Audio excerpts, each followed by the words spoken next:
Good morning, everyone. Gun violence at schools has districts across the country looking into ways to protect students.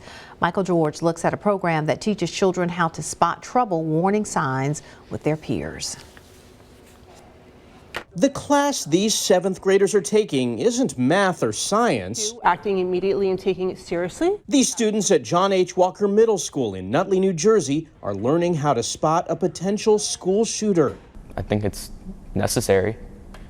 It's a kind of important topic. Sandy Hook Promise, formed after the Newtown, Connecticut massacre, offers the Say Something program to middle and high schools across the country at no cost. There is a lot of stuff going on in schools today. Training manager Sarah Militello says the goal is to teach kids to spot warning signs when someone may be at risk of harming themselves or others. We can empower them to say something and speak up. Those signs include withdrawing from friends in school, bragging about guns, or suggesting self-harm or threats to others. Often those red flags can be seen on social media. Sandy Hook Promise says in 4 out of 5 school shootings, the attacker told people their plans ahead of time. This is why it's so important that we talk to students to recognize when someone needs help, bring that to the trusted adult who has the experience and knowledge to get that person the help they need. Nutley anti-bullying coordinator Joe Capello says the challenge is getting kids to speak up. A lot of students are concerned that if they say something, they're breaking their trust with their friend. But to me, it's about you're increasing your relationship with your friend because you're concerned about their safety. Students like 12-year-old Dean Turso say they're getting the message. It's not snitching if you tell them what's happening because it can help a person. Difficult conversations that are necessary and could save lives. Michael George, CBS News, Nutley, New Jersey. Sandy Hook Promise also offers an anonymous reporting system through a mobile app, hotline, and websites. All right, the temperature is climbing, and that usually means power bills will be too. This week, 4 County Electric Power Association shared some tips and strategies to help you cut down electricity use to help balance out the high demand for air conditioning. Our Stephen Pempo talked to them about how you can keep cool without putting too much strain on the grid and your wallet. Summertime in Mississippi means air conditioning units are working overtime. When we get extreme temperatures like we're seeing, you get record amounts of demand. I keep my AC at 65 degrees and I drink a lot of water, a lot of cold water. The Tennessee Valley Authority provides power to over 9 million customers across the South, and throughout that coverage area this week, heat indices are expected to be in the neighborhood of 110 degrees. But while John Turner of 4 County Electric Power Association says there's no threat to the power grid, they are asking their customers to take steps to make sure it stays that way. We're asking folks to voluntarily do some things, to help reduce the strain on the grid. And that includes simple things like unplugging appliances, turning up your thermostat a little bit. Turner says that adjusting that thermostat when the house is empty can have the greatest impact. For God's sake, don't turn it off. Bump that thermostat up from 70 to 73 or 75, that'd be great. You just change it before you leave.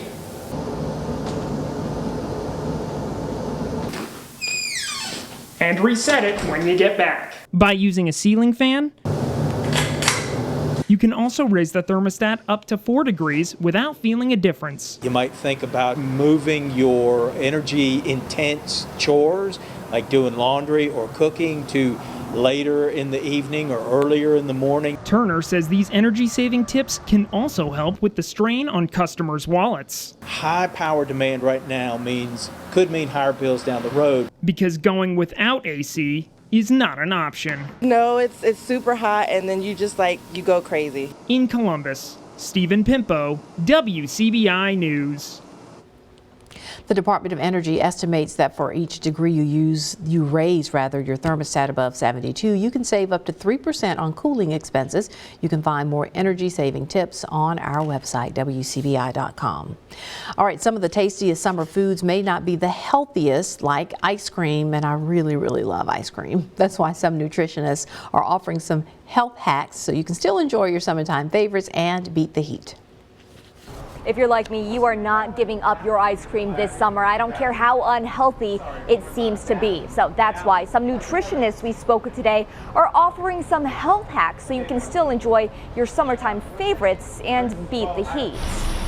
Shoppers in Reynoldstown. We have a salad plate and some popcorn chicken. 4 cases of Gatorade. Salad items, fruit, a lot of veggies. Unknowingly walk out with what their body needs most this summer. 13 cups of water for men and about 9 cups of water for women. Nutritionist Marissa Moore says food, likely already on your list too, is key in staying hydrated. Our bodies are a little more than 60% water. It's really important that our body has enough water to keep those systems going. Fruits and veggies about 90% water are best for your body. Salad greens, tomatoes, melons, berries. But other natural foods like meat or diuretics, like asparagus, artichoke, and mangoes can leave you feeling fatigued and depleted. But you can still enjoy your summertime barbecue. Just make sure you balance it out with peppers or onions, which are also very high in water. Maybe have a fruit salad on the side. Even traditional sweet treats like ice cream, high in sugar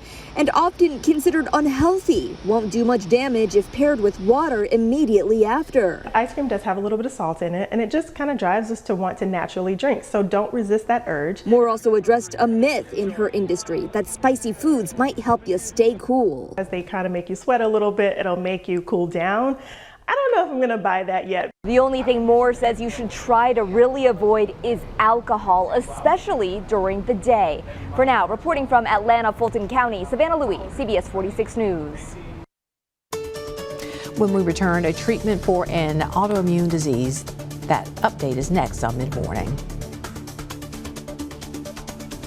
All right, we're back. Millions of Americans suffer from alopecia. It is an autoimmune skin disease which causes hair loss, but the FDA has now approved the first ever treatment for the disorder, and it treats the entire body, not just a specific bald patch. Mandy Gaither has more on what this means for those who struggle with the disease. This is a historic day for the alopecia areata community. It's called Olumiant, a pill taken by mouth, the first ever treatment for alopecia areata that's gotten the green light from the FDA.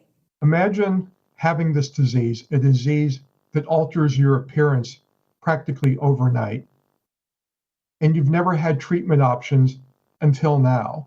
Alopecia areata is a common autoimmune disorder where the body attacks hair follicles, often causing hair to fall out in clumps. The FDA says Olumiant blocks an enzyme that leads to inflammation that can trigger the body's response. The drug manufacturer held 2 clinical trials, including patients with at least 50% scalp hair loss for more than 6 months. Those given 4 milligrams of the treatment daily saw the most improvement. In the first trial, 35% of more than 280 patients had what was described as adequate scalp hair coverage compared to 5% given a placebo.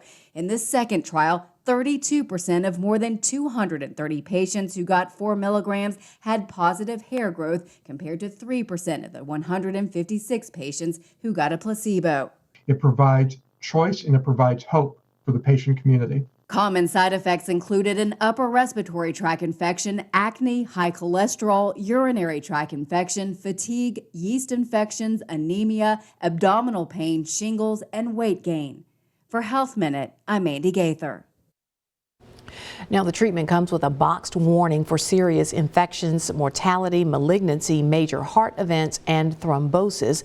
The treatment was initially approved by the FDA to treat rheumatoid arthritis. Doctors also sometimes use it to treat patients hospitalized with COVID-19.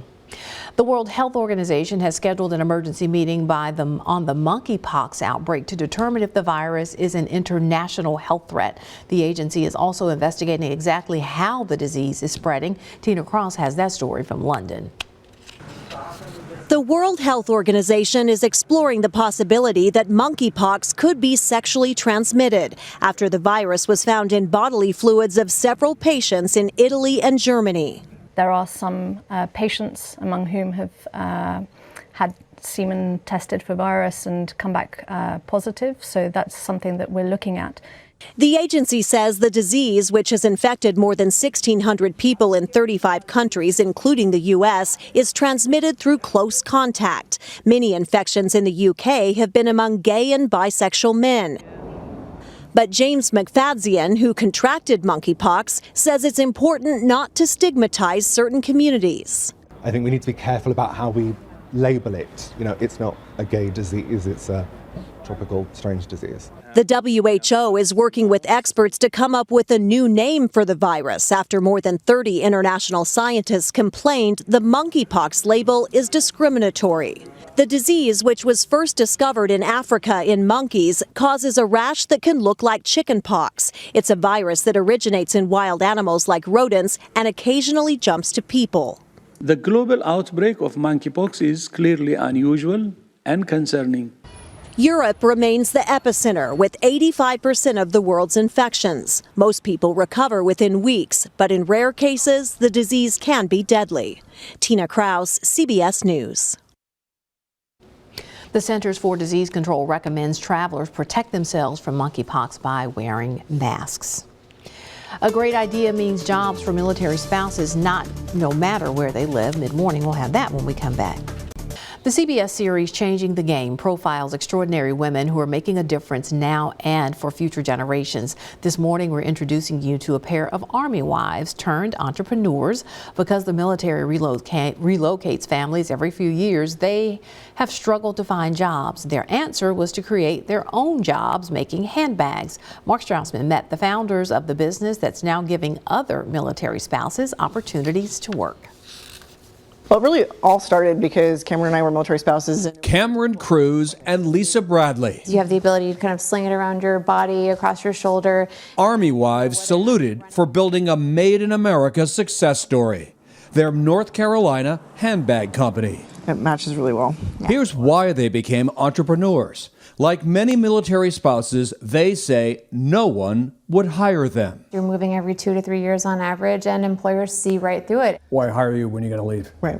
So when I met Lisa, she was going through the exact same thing that I was. It was going to be military spouses that had to make it for other military spouses. She's making history, working for victory. In the spirit of Rosie the Riveter, the World War II icon, in 2011 they launched Our Riveter, their handbag business in Cameron's attic, on a sewing machine bought with a credit card. You too were the original riveters. Yep. We were. But the goal from the beginning was to get other military spouses involved? From the day one. Always wanted to have a national network. We knew that somebody had to stand up and create the thing that we were searching for. Handmade bags made of leather and canvas, durable, nothing fussy, the military way. They retail on average for a couple $100. Sewed by military spouses like Jennifer Gentry. It was the perfect job for me. Our Riveter tapped into remote work a decade before most of America. From home, Gentry sews from a kit of pre-cut materials, a job tailor-made for nomadic military life. Nothing changes. I pack up my stuff, I pack up my sewing machine goes, and as soon as we get to the next duty station, I unpack it and I just change my address and keep going. Our Riveter sales gradually grew. A few hundred bags became a few thousand. Then, in 2016, an invitation to appear on Shark Tank. Nerve-wracking? Absolutely. Terrifying. Our Riveter is about empowering military spouses. And Mark Cuban invested $100,000. Mark, you have a deal. Yes. And the publicity? Priceless. I mean, we sold more handbags in one night than we did the whole previous 12 months. And did it push Our Riveter to the next level? We have the business stretch marks to prove it. Yep. We're jumping in the deep end and we're going to get after it and see where it takes us. They tell us sales jumped 1,700% the next year. In 2017, Inc. magazine named Our Riveter one of America's fastest growing companies. Could a couple of guys have pulled this off? I don't think so. But maybe. No comment on that one. Gentry's one of 24 riveters in 15 states. Individual pieces they sew, this Florida factory assembles. Annual sales, about 24,000 bags, 80% of them online.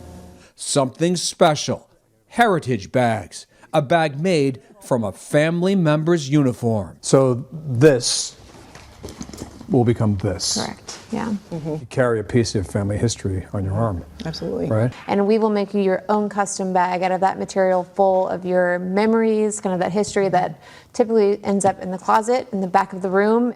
A bag like this company now serving a larger purpose. Ultimately, when you pick up an Our Riveter handbag, you're picking up an entire community of men and women, sort of cheering you on while you invest right back in them. Each bag puts that military community on your shoulders for a change. So you can meet the riveter to see who made your bag. Mark Strassman, CBS News, Southern Pines, North Carolina. That piece of land you've been scoping out in your yard may be... You know what? We'll take a quick break and come right back. All right, I think now we're ready for this. That piece of land you've been scoping out in your yard may be the perfect spot for a garden. Here's our Eric Lampkin in the garden.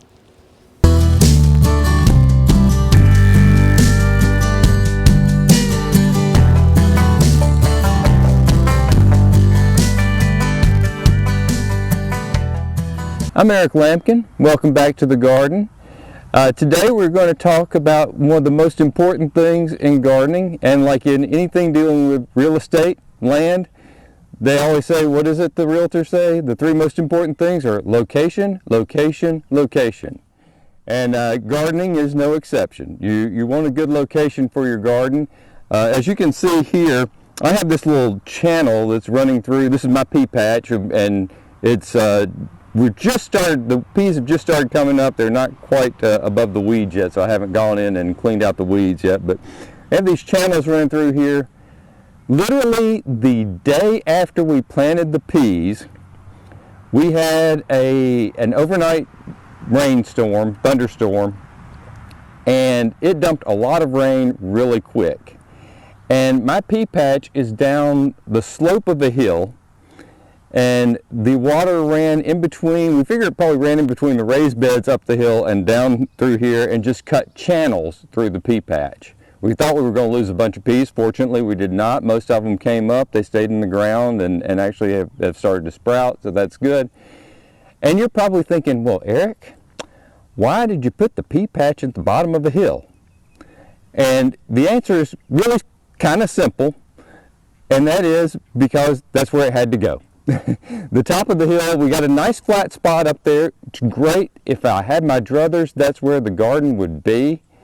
But it's also got a gravel bed. Once you start digging down too far into the dirt, you hit rock.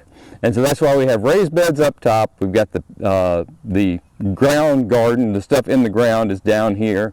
Beans are up there. The peas are down here. And we just kind of have to deal with it. One of the previous owners of this house, we've been here for about 6 years, one of the previous owners had used this as a garden too, and we were fortunate that they actually put a border along the, the north side of the garden, at the very bottom of the downhill run, put some landscape timbers. And I know some of you are probably going to comment on Facebook or email or phone and say, you shouldn't use landscape timbers. Actually, they use cross ties, which some people say are even worse because they have creosote on them. And you shouldn't use that. It leaches into the soil. Yeah, but it works. And that's kind of what counts. And fortunately, I don't think there's been any damage to the soil from that. And so we left those in place. We did actually have to add a corner because one of them had rotted out down here, and so we actually had to add a corner down here to stop. We actually had a mudslide that went all the way down to the fence post down here. We literally had a mudslide that came out of the garden. So you want to be sure you site your garden well, but if you can't site your garden where you want your garden, if you can't put it in the best spot, the best flat spot that gets a whole lot of sun, make do with what you got. That's kind of a mantra around here. Is if it doesn't work, change it or move it. So we figured that the rain kind of poured down the top of the hill and kind of came in between these tomato beds and just cut a channel. You can actually kind of see where it starts up here and cuts through. And our friends in the military have a saying, improvise, adapt, and overcome. And that's what we had to do here. So we kind of built dams. We put some bricks in between the tomato beds. Hopefully that's going to keep any further washouts from at least going as fast down the hill. It won't stop everything, but it'll help. So as I said earlier, I do have a nice level spot up here at kind of the top of the hill in the yard. It has a gentle slope down, but Up here things are nice and level, but there's a lot of gravel right underneath the surface here. Matter of fact, this whole part of this place used to be a gravel pit, I think, at one time. We hit rock wherever we go on the high parts, unfortunately. So we've had to make do, and that's why I put the raised beds up here.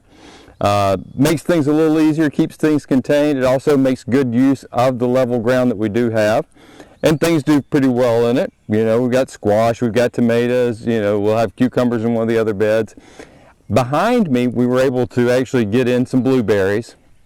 We were able to dig down deep enough to plant the blueberries. They're not doing great, but, you know, like I always say, we'll manage that. You know, we'll make adjustments. If they don't work there, we'll move them.